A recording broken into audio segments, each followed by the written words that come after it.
When we are in the middle of experiencing a sugar craving, is there anything that we can do to quell that? When you're in the middle of a sugar craving, the best thing you can do is to just distract yourself. It's going to pass. It could be something as dumb as like playing with your bracelet or like the spinny fidget rings that people tend to have. Whatever it is, it's just a matter of distracting yourself, and then the thought eventually will leave you, or something else will happen to kind of take you away from that moment. So I think distraction is key.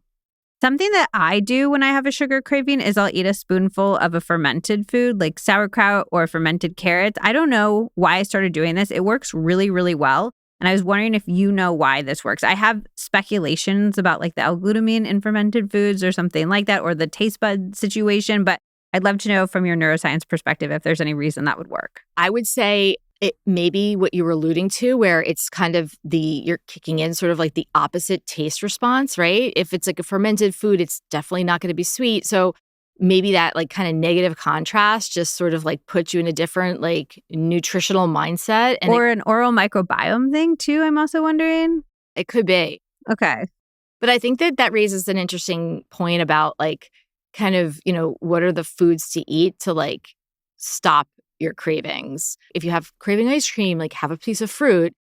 This might be sort of like another mechanism that could be acting on different systems in the brain that could help to kind of reverse the craving, right? So that you're no longer like interested in sweet because now you have this like different type of taste in your mouth. What are the top foods we should eat if we want to have less sugar cravings? I would say if you want to have less sugar cravings, focusing on things that are savory is key. And so I feel like we underutilize spices in the United States. Like people are like afraid that it's going to be too spicy, but like you can have it not be hot spicy. You can have it be savory spicy.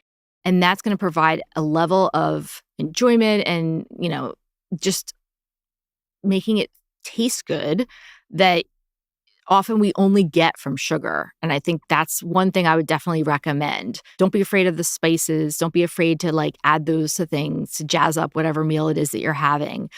I also think that if we're looking to avoid our sugar cravings, focusing on the things that, again, are the healthy fats that are going to leave us feeling satiated and full. Cravings come about when we get hungry. I mean, we have like these biological like desires to eat things when we get hungry, and we want the quick fix. We want the calories. We want something that's going to release sugar right away. So that's why we tend to crave things that are sweet when we're hungry. But we also have hedonic cravings.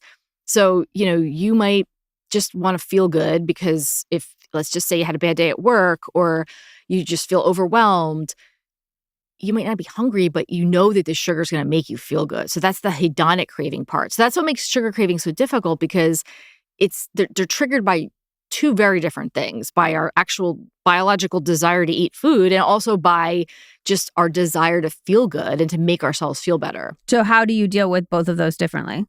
So I think that when you have a craving for sugar, you have to really stop in your tracks and ask yourself, okay, am I hungry or am I trying to self-medicate some other problem in my life? Is this because I'm stressed out and I just want like something to make me feel good for a minute? Or is it because I legit am hungry and I need to eat something and this is my brain's like way of tricking me to just eat something that's going to give it the quickest, fastest amount of calories? Because that's our brains learn what we teach it, right? And for many of us, that's what we've been teaching our brains is that eat these ultra-processed foods, we'll get a couple hundred calories, it'll have all this stuff in it, and there you go. So I think that, understanding what kind of craving it is critical. And then feeding it accordingly, right? If it's a hedonic craving, don't do it. Just try to, wait it out. Or do something else that gets to the root, like a stress relief activity, a connective activity. Like what is the comfort that you need in that moment? Exactly. And I think that can be so helpful because a lot of our consumption of added sugar tends to be done passively. Like people don't intentionally eat the sugar, they're just passively consuming it. And it can be because they're self-medicating with it or they're using it to self-soothe or to just make them feel better. And it's so much easier and better for you in the long run to get to the root of what's actually causing you distress or causing you to be anxious or causing, whatever it is and not just putting the food Band-Aid on it.